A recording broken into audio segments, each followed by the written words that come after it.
Shalom Bapak-bapak pria tangguh Gia Condrokusumo yang diberkati dan dikasihi oleh Tuhan Yesus. Puji syukur kami naikkan di hadapan Tuhan Yesus pada malam ini.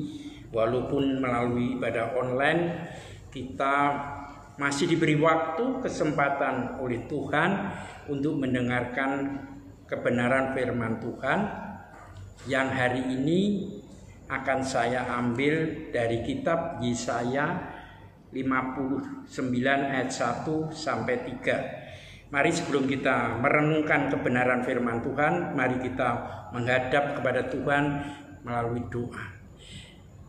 Bapa yang kami kenal, yang kami sembah, yang kami agungkan di dalam nama Tuhan kami Yesus Kristus. Malam ini Tuhan kami mengucap syukur dan berterima kasih kepada Tuhan. Engkau telah memberi waktu dan kesempatan persekutuan pria Kristen Gia Condrokusumo sehingga kami dapat merenungkan kebenaran firman-Mu yang merupakan sumber dalam kehidupan kami. Terima kasih Tuhan, hamba-Mu yang sangat sederhana ini Kau pakai untuk menyebarkan benih-benih firman-Mu. Kau urapi Roh Kudus sehingga firman yang akan hamba-Mu sampaikan ini hanya berasal daripada Engkau sendiri. Terima kasih Tuhan, kami menyerahkan jam pemberitaan firman-Mu pada malam ini dari awal, pertengahan hingga akhirnya. Hanya di dalam nama Tuhan kami Yesus Kristus, kami sudah berdoa dan mengucap syukur. Haleluya, amin. Malam ini kita akan membuka ayat di dalam Yesaya 59, ayat yang pertama sampai yang ketiga. Demikian firman Tuhan, kitab Yesaya 59 ayat pertama sampai ayat yang ketiga. Sesungguhnya tangan Tuhan tidak kurang panjang untuk menyelamatkan dan pendengarannya tidak kurang tajam untuk mendengar. Tetapi yang merupakan pemisah antara kamu dan Allahmu ialah segala kejahatanmu yang membuat dia menyembunyikan diri terhadap kamu sehingga ia tidak mendengar ialah segala dosamu. Sebab tanganmu cemar oleh darah, jarimu oleh kejahatan, dan mulutmu mengucapkan, lidahmu menyebut-nyebut kecurangan. Hari ini kita akan belajar mengenai kekuatan doa. Bapak pria-pria tangguh Gia Condrokusumo yang dikasihi dan diberkati Tuhan, dan seluruh sidang jemaat yang tertanam di gereja Gia Condrokusumo.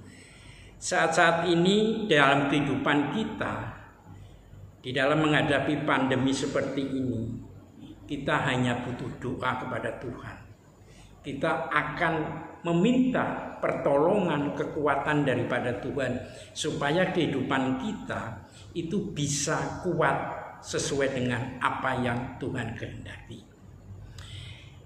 Ada 3 kriteria doa yang hari ini kita akan pelajari. Yang pertama adalah doa itu langsung dijawab oleh Tuhan. Kriteria yang pertama. Kriteria yang kedua, di saat kita berdoa, kita menunggu jawaban daripada Tuhan. Baik itu mungkin 1 bulan, 1 tahun, bahkan bertahun-tahun baru jawaban dari Tuhan itu dijawab. Dan kriteria yang ketiga adalah kriteria doa kita itu tidak pernah sampai, apalagi didengar oleh Tuhan, sampai pun tidak pernah di hadapan Tuhan. Nah, malam ini kita akan belajar mengapa doa kita itu tidak pernah sampai di hadapan Tuhan, apalagi didengar oleh Tuhan dan sekaligus dijawab oleh Tuhan. Kalau kita renungkan dan kita harapkan bahwa setiap manusia di saat melakukan permohonan di hadapan Tuhan melalui doa-doa pergumulan, harapannya cuma satu, doanya dijawab oleh Tuhan. Setiap manusia pasti mempunyai keinginan, setiap manusia mempunyai cita-cita, setiap doanya itu diberkati dan dijawab oleh Tuhan. Tetapi mengapa hari-hari ini doa kita tidak dijawab oleh Tuhan? Bahkan tidak pernah sampai di tangan Tuhan. Dan apalagi dijawab oleh Tuhan. Malam ini kita akan belajar ada beberapa hal yang perlu kita renungkan sehingga hidup kita itu mau introspeksi diri. Bukan kita menyalahkan Tuhan, tetapi kita mau introspeksi, koreksi diri kita. Ada beberapa hal yang perlu kita ketahui sehingga doa-doa kita itu tidak pernah sampai di hadapan Tuhan. Ada penghambat-penghambat doa yang perlu kita ketahui. Ibaratnya saluran air itu ada peralon. Peralon itu seharusnya sampai saluran air itu mengalir dengan lancar. Tetapi di tengah peralon itu ada kotoran-kotoran yang dapat menghambat aliran air itu. Sebagaimana juga di dalam kita memohonkan doa-doa kita di hadapan Tuhan. Janji Tuhan itu tidak kurang panjang untuk menyelamatkan dan tidak kurang tajam untuk mendengar.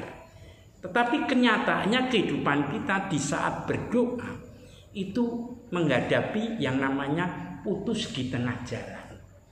Nah, malam ini kita akan belajar ada 5 hal secara cepat saja yang akan kita bahas supaya firman Tuhan ini dapat memberkati kita semua. Yang pertama, kita buka di dalam kitab Amsal ayat 2 pasal 28 ayat yang ke-9. Kitab Amsal 28 ayat yang ke-9. Demikianlah firman Tuhan. Siapa memalingkan telinganya untuk tidak mendengarkan hukum, juga doanya adalah kekejian. Hal yang pertama yang dapat menghambat doa-doa kita tidak pernah sampai dan putus di tengah jalan adalah kita tidak taat akan perintah Allah. Kita tidak taat akan hukum Tuhan. Banyak akhir-akhir ini di saat kita menghadapi sesuatu pergumulan, banyak akhir-akhir ini di saat kita menghadapi kesulitan apapun itu bentuknya. Setelah kita mengetahui doa-doa kita tidak dijawab oleh Tuhan, kita ada merasakan rasa loyo, merasakan tidak bersemangat, dan akhirnya kita tidak taat akan perintah dan hukum daripada Allah. Hukum daripada Allah, perintah Allah itu adalah pedoman bagi hidup kita, adalah petunjuk bagi hidup kita. Tuhan menghendaki di saat kita mengalami situasi apapun, Tuhan minta hidup kita dengan kerendahan hati, memohon, meminta, bahkan kita harus meminta sesuatu kepada Tuhan. Karena kita tidak bisa berbuat apa-apa tanpa campur tangan Tuhan.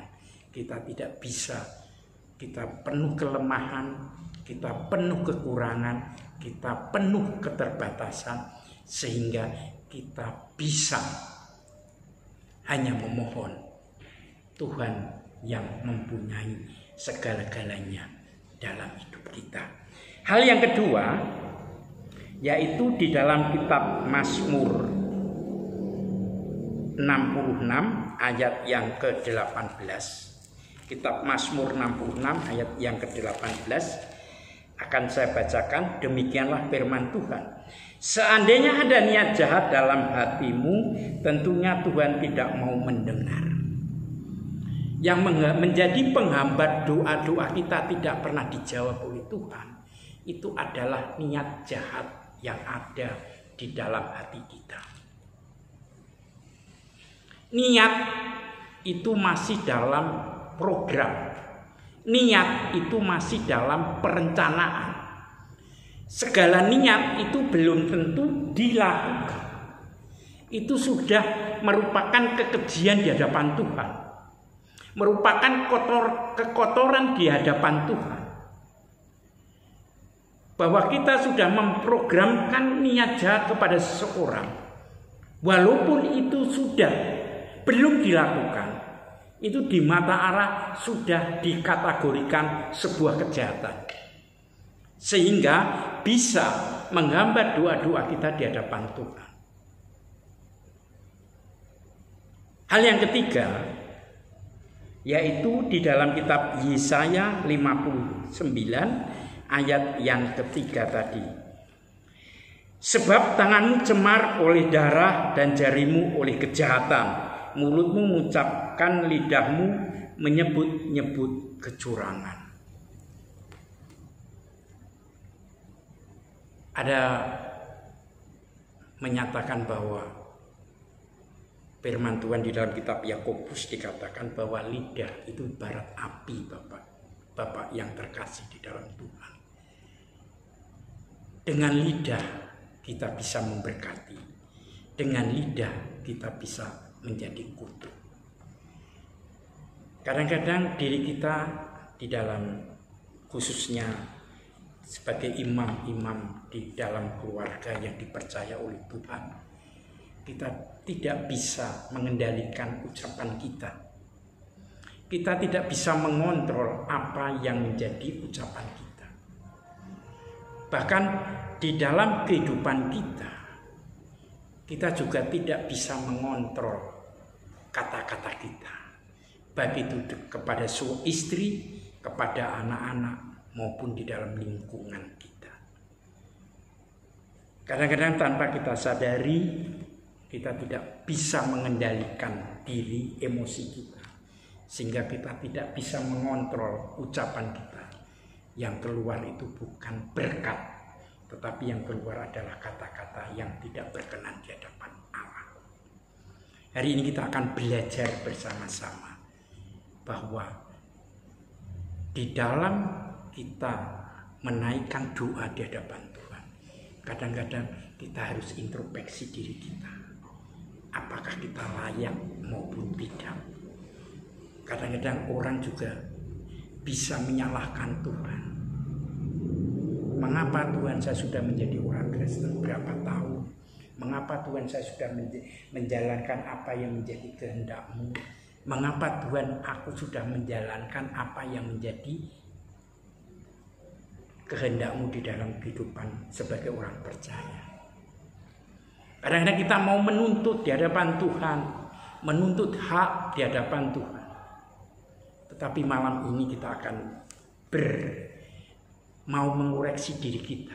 Ada beberapa hal yang perlu kita koreksi sehingga hidup kita berkenan di hadapan Tuhan. Hal yang keempat adalah di kitab Mazmur Markus 11 ayat 25 sampai 26. Kitab Markus 11 ayat 25 sampai 26. Demikianlah firman Tuhan. Jika kamu berdiri untuk berdoa, ampunilah dahulu sekiranya ada barang sesuatu dalam hatimu terhadap seseorang, supaya juga Bapamu yang di surga mengampuni kesalahan-kesalahanmu. Ayat yang ke-26. Tetapi jika kamu tidak mengampuni, maka Bapamu yang di surga juga tidak akan mengampuni kesalahan-kesalahanmu. Hal yang keempat yang menjadi penghambat doa kita, hidup kita sulit mengampuni kesalahan orang lain. Mengampuni itu hal yang mudah diucapkan, tetapi sulit dilakukan. Mengampuni hal yang mudah diucapkan dan sulit dilakukan. Tetapi di dalam kehidupan kekristenan kita, Allah berfirman, di saat engkau ada seseorang yang melakukan kesalahan terhadap dirimu, ampunilah dia. Sebaliknya di saat engkau melakukan kesalahan kepada orang lain, minta ampunlah kepada orang lain.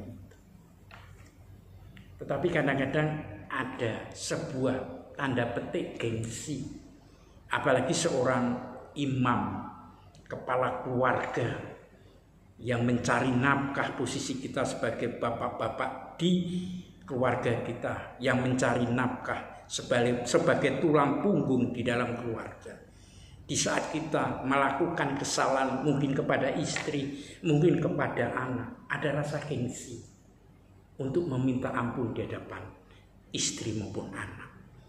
Tetapi malam ini, walaupun kita sebagai kepala keluarga dipercaya sebagai tulang punggung di dalam keluarga, sebagai imam di dalam keluarga, Allah mengendaki kalau kita melakukan kesalahan, baik itu kepada istri, baik itu kepada anak, satu hal, kita harus bisa meminta maaf juga kalau ada istri dan anak yang melakukan kesalahan terhadap kita sebagai kepala keluarga, kita juga bisa mengampuni.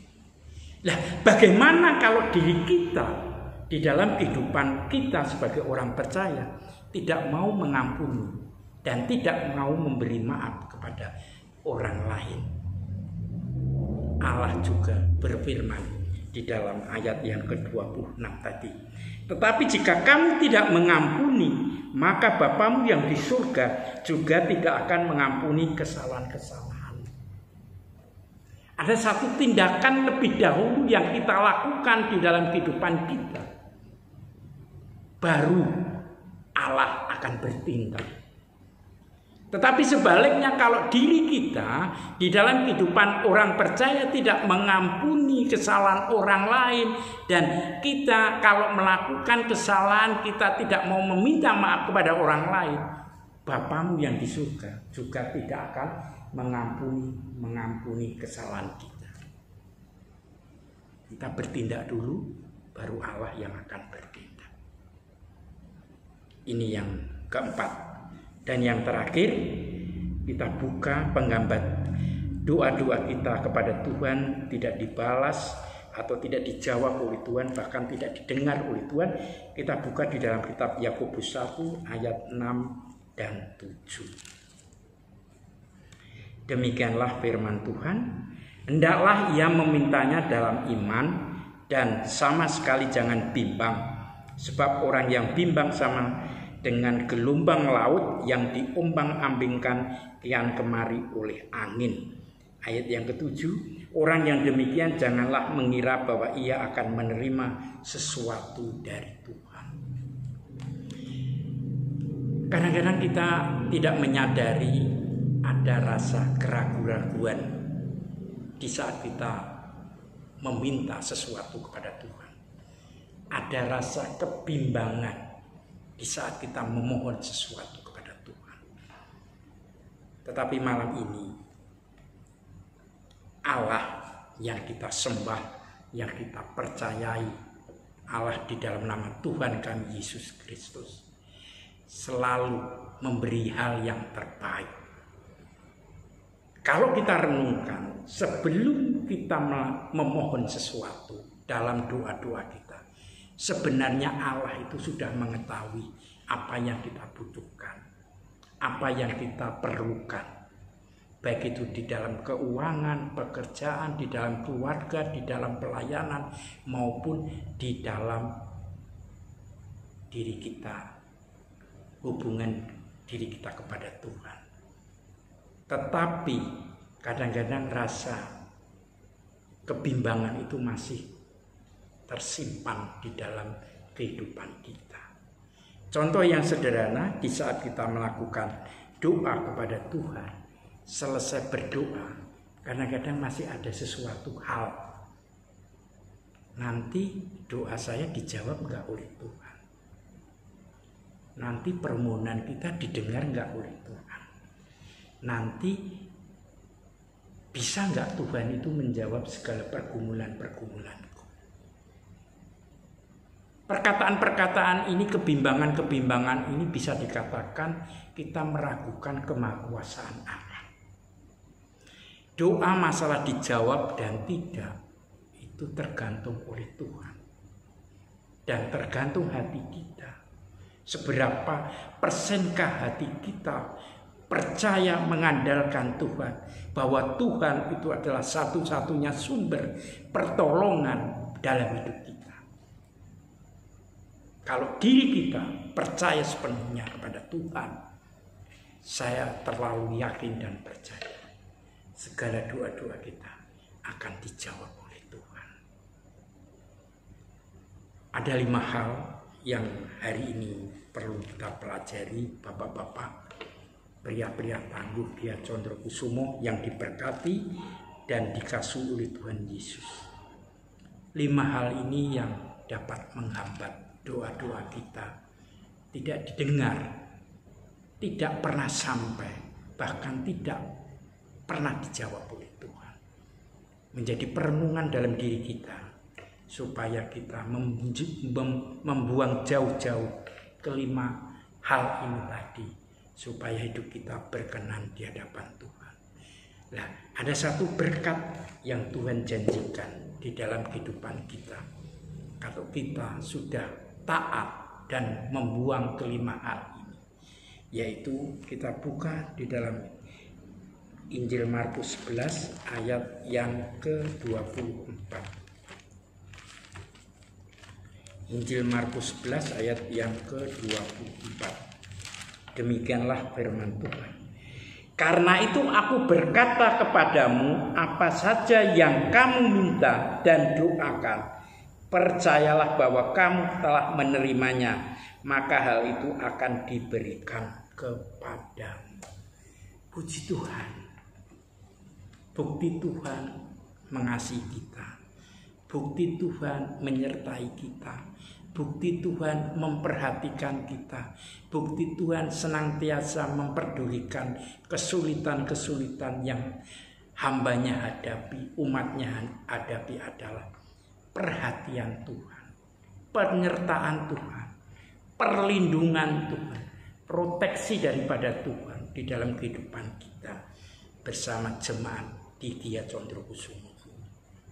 Ada satu hal, kalau diri kita sebagai tulang punggung keluarga, sebagai imam-imam di dalam keluarga, sebagai bapak yang kita dipercaya sebagai bapak kepala keluarga di dalam setiap keluarga yang tertanam di gereja ini. Kalau kita sudah membuang jauh-jauh ke-5 hal tadi, kita percaya kepada Tuhan, satu hal yang Tuhan janjikan dan Tuhan tepati janji itu, doa-doa kita akan dijawab oleh Tuhan. Amin. Mari kita berdoa. Allah Bapa yang kami sembah, yang kami muliakan di dalam nama Tuhan kami Yesus Kristus, hamba-Mu telah selesai memberitakan kebenaran-Mu, meteraikan kebenaran-Mu Tuhan lewat kebenaran yang hamba-Mu sampaikan pada malam ini. Khususnya kepada imam-imam kepala keluarga di dalam Gia Condrokusumo yang tertanam di gereja-Mu ini Tuhan. Berilah hikmat kepada kami, berilah kekuatan kepada kami, sehingga kami dapat melakukan perbuatan, tingkah laku maupun perkataan kami hanya sesuai dengan kehendak dan perintah.